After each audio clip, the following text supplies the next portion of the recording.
Hello guys, आपका स्वागत है हमारे जेके स्टडी स्टफ में। आज की वीडियो में हम बात करने जा रहे हैं डी यू सोल के 4th सेमेस्टर के स्टूडेंट जिनका जो कोर्स है वो है बीए पॉलिटिकल साइंस ऑनर्स।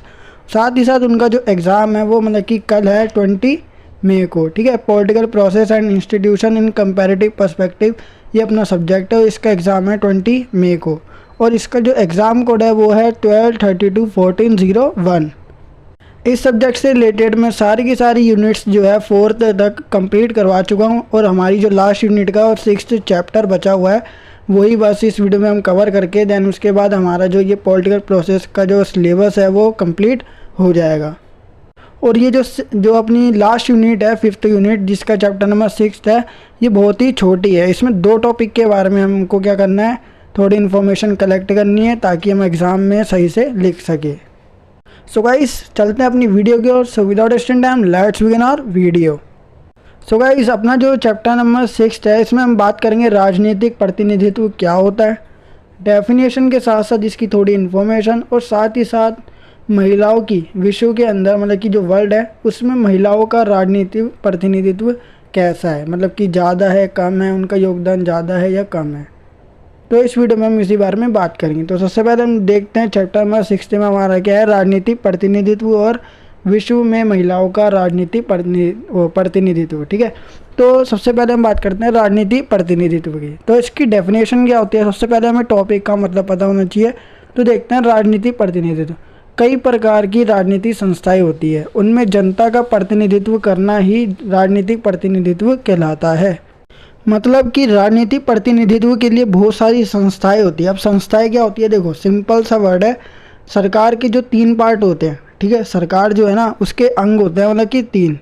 पहला क्या है, संसद जो कानून बनाती है, और दूसरा क्या है, कार्यपालिका जो कानून बनाने पर या संसद के द्वारा जो भी कानून बनाया जाता है उसको क्या कर देती है, वो पूरे देश में फैलाती है या फिर लागू कर देती है। और लागू करने के कई सारे तरीके होते हैं, या तो समाचार पत्र में एडवर्टाइजमेंट कर दो, या तो मीडिया के अंतर्गत कर दो, या तो सोशल मीडिया पे उसको पहुंचा दो। मतलब कि जनता तक ना उस इन्फॉर्मेशन को पहुंचाना है ताकि जनता को पता लग जाए इस प्रकार का जो कानून है वो बन चुका है। ठीक है, तो संसद, कार्यपालिका और तीसरा अगर पूरे देश में लागू हो चुका है तो उस कानून की रक्षा करना ये किसका कार्य होता है, कार्यपालिका का। ठीक है, तो 3 संस्थाएं होती है और उसमें ना जनता का प्रतिनिधित्व करना ही राजनीतिक प्रतिनिधित्व कहलाता है। मतलब कि जनता की इच्छाओं को पूरा करना या जनता जैसा चाहती है या जनता के भले के लिए कोई कार्य करना ही क्या हो गया, एक तरीके से राजनीतिक प्रतिनिधित्व कहलाता है।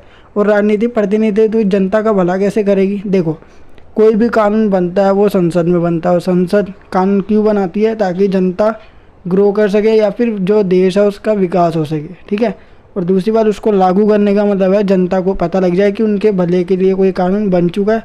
और रक्षा करने का कार्य इसलिए ताकि कोई उसका उल्लंघन करे तो उसको सज़ा देने का भी अधिकार दिया गया है, ताकि सभी उस कानून का क्या कर सके, उसको फॉलो कर सके और उसका पालन कर सके। तो राजनीतिक प्रतिनिधित्व के अंदर इतनी इन्फॉर्मेशन थी। ठीक है, आई होप आपको इतना समझ आ गया होगा। अगर आपको इसमें कुछ भी डाउट लग रहा है तो आप मेरे को कमेंट बॉक्स में बताना कि राजनीतिक प्रतिनिधित्व जिसको समझ नहीं आया। ठीक है, इसके बाद जो अपना है विश्व में महिलाओं का राजनीतिक प्रतिनिधित्व, ये अपना लास्ट जो है टॉपिक बचा हुआ है।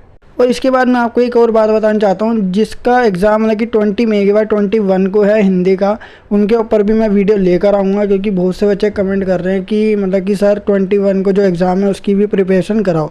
तो डोंट वरी, उसका जो सिलेबस है बहुत छोटा सा है, उसको मैं जल्द से जल्द कवर कर दूँगा। ठीक है, तो लेकिन जो सबसे पहले अपना एग्ज़ाम है 20 मई को, सबसे पहले उसकी प्रिपरेशन करना ज़रूरी है। क्योंकि अगर 21 की सोच के चलोगे तो 20 को जो एग्ज़ाम है वो ख़राब हो जाएगा। ठीक है, तो इसलिए 21 की जो एग्ज़ाम की प्रिपरेशन है वो मैं करवा दूंगा। तो सबसे पहले हम फोकस करते हैं कल के एग्ज़ाम के लिए। ठीक है, तो विश्व में महिलाओं का राजनीतिक प्रतिनिधित्व, ठीक है, महिलाओं को लेके चलना है। अब इसके अंतर्गत जो राजनीतिक प्रतिनिधित्व है मतलब कि जनता का भला कैसे होता है राजनीति के अंतर्गत, या फिर राजनीति में महिलाएं जो है ना वो कैसे पार्टिसिपेट या फिर भागीदारी करती है। जैसे कि पहले के समय में ज़्यादा भागीदारी होती थी, मतलब कि पॉलिटिक्स के अंतर्गत जो लड़कियां हैं, महिलाओं हैं, उनको आने दिया जाता था, या फिर आज ज़्यादा भागीदारी है महिलाओं की राजनीति के अंदर। तो देखते हैं। ठीक है, इसके अंदर ना बिल्कुल सिंपल वर्ड में मैंने आपको एक्सप्लेनेशन दी है।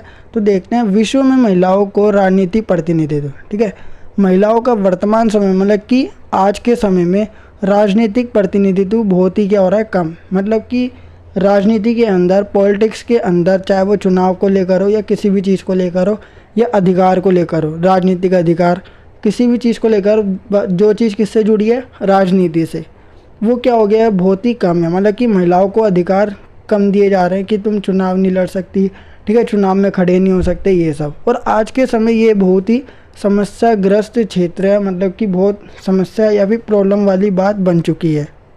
और ऐसी बात ना पहले के समय भी थी। पहले के समय भी ना क्या होता था, महिलाओं को राजनीतिक प्रतिनिधित्व विश्व में ना बहुत कम होता था, लेकिन उस समय ये प्रॉब्लम की बात नहीं थी, ठीक है, क्योंकि उस समय ना कुछ रूढ़िवादी विचारधारा के लोग थे या फिर कुछ ऐसे लोग थे जो पुरानी विचारधारा को लेके चलते हैं। मतलब कि जो स्त्री है वो पुरुष के साथ कंधे से कंधा मिलाकर नहीं चल सकती, ठीक है।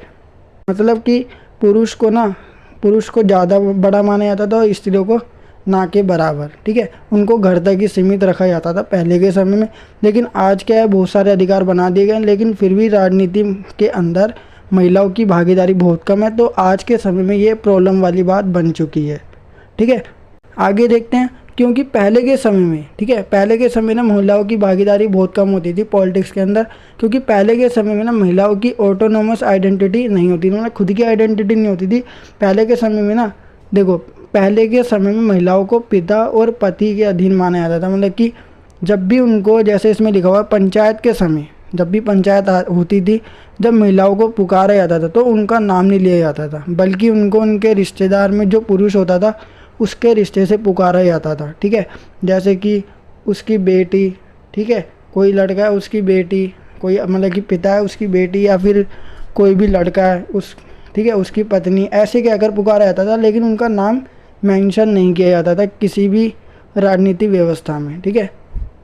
मतलब कि स्त्रियों को कहीं ना कहीं पुरुषों के साथ जोड़ा जाता था पहले के समय में। उनकी खुद की आइडेंटिटी या फिर ऑटोनोमस आइडेंटिटी नहीं होती थी, ठीक है। आगे देखते हैं, इसी प्रकार प्राचीन समय में महिलाओं का कोई स्वतंत्र अस्तित्व नहीं था। मतलब कि वो इंडिपेंडेंट नहीं थी, उनको हमेशा से ही उनके पिता के साथ जोड़कर देखा जाता था, ठीक है। और उस समय यदि पुरुषों को कोई अधिकार प्राप्त है, ठीक है, तो मान लेते थे कि पुरुष के नाम पर महिलाओं को भी वही अधिकार प्राप्त है। महिलाओं को अधिकार नहीं दिए जाते थे, लेकिन अगर महिला किसी पुरुष के साथ जुड़ी हुई है, चाहे वो उसका पिता हो या पति हो, ठीक है, तो ये मान लिया जाता था कि उस पुरुष को जो भी अधिकार दिए गए हैं वही उस महिला का अधिकार होगा। मतलब कि महिलाओं को ना अलग से कोई अधिकार नहीं दिया जाता था, पुरुषों को ही दिया जाता था, और पुरुष के नाम पर ही महिला अधिकार का प्रयोग करते थे। अगला, प्राचीन यूनानी नगरों में, ठीक है, पहले के जो यूनानी नगर थे उसमें क्या होता था, सबसे पहले लोकतंत्र की व्यवस्था देखने को मिलती थी, ठीक है। तो पहले प्राचीन यूनानी नगरों में ना सबसे पहले लोकतंत्र की व्यवस्था देखने को मिली थी, जो कि क्या थी, प्रत्यक्ष लोकतंत्र, ठीक है। मतलब कि ऐसा लोकतंत्र जिसमें जनता खुद भागीदार होती है सरकार के फैसलों में, ठीक है, सरकार खुद बनाती है और दिल्ली के फैसले खुद लेती है।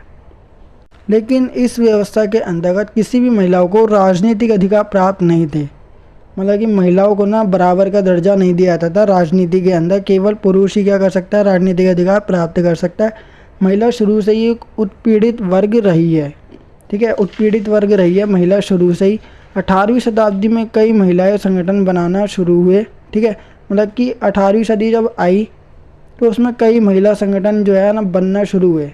अब वो महिला संगठन इसलिए बनाए गए थे जिनमें महिला के समान अधिकार की मांग उठाई जाने लगी। मतलब कि महिलाओं को ना अधिकार दिया जाए पुरुष के बराबर, इसकी मांगें ना उठाई जाने लगी। इसके बाद फ्रांसीसी क्रांति हुई थी 18वीं शताब्दी के एंड में, जिसने समानता के महत्व को बहुत ज़्यादा समझा। मतलब कि समानता के अधिकार को ऊपर फोकस किया और फ्रांसीसी क्रांति शुरू हुई।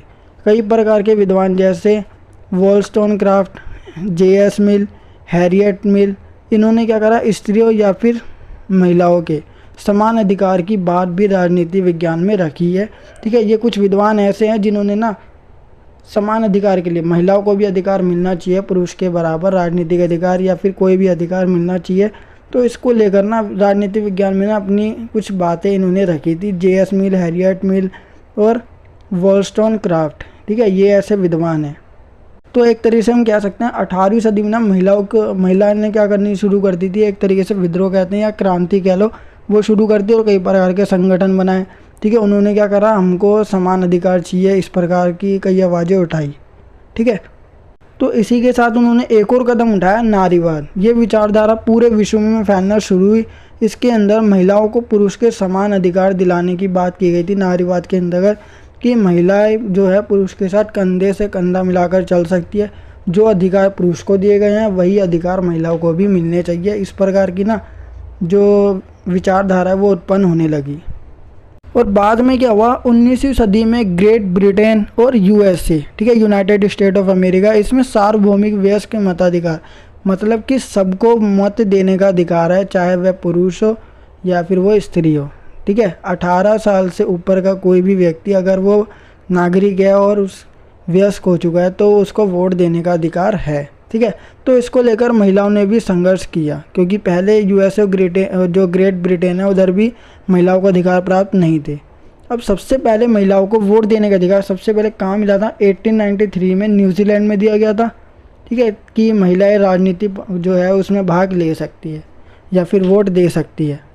फिर उसके बाद 1902 मतलब कि 1902 में क्या हुआ, ऑस्ट्रेलिया ने भी महिलाओं को वोट देने का अधिकार प्राप्त किया। ठीक है, महिलाओं को मतलब कि ऑस्ट्रेलिया और न्यूजीलैंड में ना 1902 तक महिलाएं वोट दे सकती थी, ये व्यवस्था हो चुकी थी। फिर फिनलैंड जो है ना, फिनलैंड एक देश है, उसने भी 1906 में क्या करा, महिलाओं को वोट देने का अधिकार प्रदान कर दिया। और वहाँ पर क्या हुआ, राजनीति व्यवस्था में ना महिलाएं और जो पुरुष है वो क्या हो गया, उनको समान दर्जा प्राप्त हो चुका था। इसका कारण था कई प्रकार के आंदोलन या फिर कई प्रकार की महिलाओं के द्वारा की गई मांगे या कई प्रकार की क्रांतियाँ। ठीक है, अब इसके बाद बात करते हैं अपने देश की, भारत। भारत 1947 में आज़ाद हुआ था। ठीक है, इंडिपेंडेंट हुआ था। और भारत ने आज़ाद होते ही सार्वभौमिक वयस्क मताधिकार अपना दिया था। मतलब कि भारत को जैसी आज़ादी मिली उसने सबसे पहले ये सोचा कि मैं सबको बराबरी का दर्जा दूंगा। जो 18 वर्ष से ऊपर का कोई भी व्यक्ति, चाहे वो काला हो, गोरा हो, कैसा भी हो, और साथ ही साथ बिना लिंग के आधार पर, मतलब कि पुरुष हो या फिर महिलाएं हो, कोई भी हो ना, उसको अगर उसकी उम्र 18 वर्ष से ऊपर है, वो अगर मैच्योर है तो उसको वोट देने का अधिकार है। तो शुरू से ही भारत ने स्त्री और पुरुष को समान दर्जा दिया है राजनीतिक अधिकार के अंदर, जैसे ही भारत आज़ाद हुआ। इस अधिकार को लेकर किसी प्रकार की बहस और चर्चा संविधान सभा में और ना संसद में कि कहीं भी नहीं हुई कि महिलाओं को अधिकार नहीं मिलने चाहिए। ऐसी कोई बहस और चर्चा नहीं हुई, सबने इसको एग्री किया। ठीक है, आज के समय में लगभग 20 से 25 देशों में सरकार की प्रमुख महिलाएं हैं। मतलब कि सरकार जो है ना, उनकी हेड कौन है, महिलाएं हैं। जैसे बांग्लादेश में शेख हसीना, फिनलैंड में सना मारिन और न्यूजीलैंड में जैसिंडा अर्डन। ठीक है, इसी प्रकार सर्बिया, आइसलैंड, लिथुआनिया, इस्टोनिया, इन सब में क्या है, सरकार जो है महिलाओं की है। ठीक है, 20 से 25 देश ऐसे हैं जहाँ पर सरकार किसकी है, महिलाओं की है आज के समय में, या फिर महिलाएं क्या करती है, प्रमुख होती है ज़्यादातर। वर्तमान में महिलाओं को राजनीतिक प्रतिनिधित्व कम हो गया। मतलब कि महिलाओं को ना राजनीतिक दर्जा प्राप्त नहीं होता। क्या कारण है, इसके कारण में सबसे बड़ा कारण है सामाजिक सांस्कृतिक कारण। इसका अर्थ होता है कि समाज में कुछ विचारधारा है जो महिलाओं को घर तक ही सीमित रखती है। इसमें महिलाओं के कई प्रकार की जिम्मेवारियाँ होती है, जैसे परिवार संभालना, बच्चों का पालन पोषण आदि। इसकी जिम्मेदारियां महिलाओं पर डाल दी जाती है। मतलब कि इसके अलावा महिलाएं और कोई कार्य नहीं कर सकती और उनको घर के कार्यों तक ही सीमित रखा जाता है। तो इसी कारण महिलाओं की जो भागीदारी है आज के समय में, वो राजनीति के अंतर्गत क्या होती जा रही है, कम होती जा रही है। हालांकि पहले के समय भी इस विचारधारा को माना जाता था कि महिलाएं घर तक ही सीमित है, लेकिन बाद में क्या हुआ, आज़ादी के बाद भारत में मान लिया गया कि अब राजनीति के अंतर्गत महिलाओं की भागीदारी भी हो सकती है। ठीक है, और कई प्रकार के कारण ऐसे हैं जहाँ पर मतलब कि ना महिलाओं की भागीदारी को जो कारण है, ठीक है, महिलाएं जिसके कारण ना राजनीति प्रतिनिधित्व नहीं कर पा रही है, कम होता जा रहा है। दूसरा है चुनाव प्रणाली। पहला तो हमने पढ़ लिया सामाजिक सांस्कृतिक कारण। ठीक है, इसके कारण क्या हो रहा है, राजनीति में महिलाओं की भूमिका कम हो रही है। दूसरा कारण है चुनावी प्रणाली। ठीक है, चुनावी प्रणाली के अंतर्गत ना महिलाओं को ये समझा जाता है कि महिलाएं चुनाव के समय ज़्यादातर हार जाती है। ठीक है, मतलब कि वो आत्मविश्वास खो देती है। तीसरी बार राजनीतिक दल, महिलाएं सही प्रकार से अपना राजनीतिक दल नहीं बना पाती, ये बात है। चौथी बात, महिलाओं में राजनीतिक ज्ञान की कमी होती है, मतलब कि महिलाओं के अंतर्गत ना राजनीतिक ज्ञान की कमी होती है, जिसके कारण जो दूसरी महिलाएं होती है उनके अंदर भी ये सोच आ जाती है कि अब हम भी राजनीतिक ज्ञान, हमारे के अंदर भी क्या है, राजनीतिक ज्ञान की कमी है। इसी कारण कोई भी महिलाएं राजनीतिक प्रतिनिधित्व नहीं कर पाती। और साथ ही साथ इसका सबसे बड़ा उदाहरण है जो जवाहरलाल नेहरू के बाद अपनी जो प्रधानमंत्री बनी थी, जैसे कि इंदिरा गांधी। ठीक है, इंदिरा गांधी में भी राजनीति जो है ना उसका कोई अनुभव या एक्सपीरियंस नहीं था, लेकिन उन्होंने फिर भी क्या करा, शासन किया था। ये है अपनी भारत की प्रधानमंत्री। ठीक है, और इन्होंने क्या करा था, 1975 में आपातकाल भी लागू किया था। अगली बात करते हैं, पांचवा अपना समाज का डर। ठीक है, महिलाएं जो राजनीति जो प्रतिनिधित्व है उसमें भाग इसलिए नहीं ले पा रही क्योंकि इसका सबसे बड़ा कारण क्या है, समाज का डर। उनके अंदर समाज का डर बना रहता है क्योंकि कई प्रकार के विचारधारा के लोग होते हैं और वो अलग अलग बातें करते हैं, इसी कारण उनको समाज का डर बना रहता है। छठी बात होती है संसाधनों की कमी। ठीक है, तो संसाधनों की कमी के कारण भी राजनीतिक जो प्रतिनिधित्व है उसके अंतर्गत महिलाएं भाग नहीं ले पाती। ठीक है, तो इसको जो अभी 2 से लेकर 6 पॉइंट मैंने जो आपको बताया, पहला पॉइंट तो मैंने डिफाइन कर दिया था, 2 से लेकर 6 तक में ज़्यादा डिफाइन नहीं करना क्योंकि बहुत ज़्यादा लॉन्ग हो जाएगा ये जो क्वेश्चन आएगा इस चैप्टर से। तो आपको क्या करना है, 2-2 इन्फॉर्मेशन इसमें लिख देनी है। जो भी मैंने अभी आपको बोली उसमें से क्या करना है, 2 से 6 तक लेकर आपको क्या करना है, थोड़ी थोड़ी इन्फॉर्मेशन 1-1, 2-2 लाइन इसमें से लिख देनी है। ठीक है, देन उसके बाद जो अपनी ये यूनिट है 5th ये कंप्लीट होती है और इसी के साथ अपना जो सिलेबस है, ठीक है, पॉलिटिकल प्रोसेस का, वो भी कंप्लीट हो जाता है। आई होप गाइस आपको ये वीडियो ज़रूर पसंद होगी। अगर आपको ये वीडियो पसंद है तो वीडियो को लाइक, शेयर, कमेंट करना बिल्कुल ना भूलिए। और अभी तक अगर आपने हमारे चैनल को सब्सक्राइब नहीं किया तो सब्सक्राइब जरूर कर ले और साथ ही साथ बेल नोटिफिकेशन पे क्लिक करना बिल्कुल ना भूलिए। इससे आप हमारी आने वाली वीडियो की नोटिफिकेशन को तुरंत पा सकते हैं। सो गाइस मिलते हैं अपनी नेक्स्ट वीडियो के साथ। So thanks for watching this video.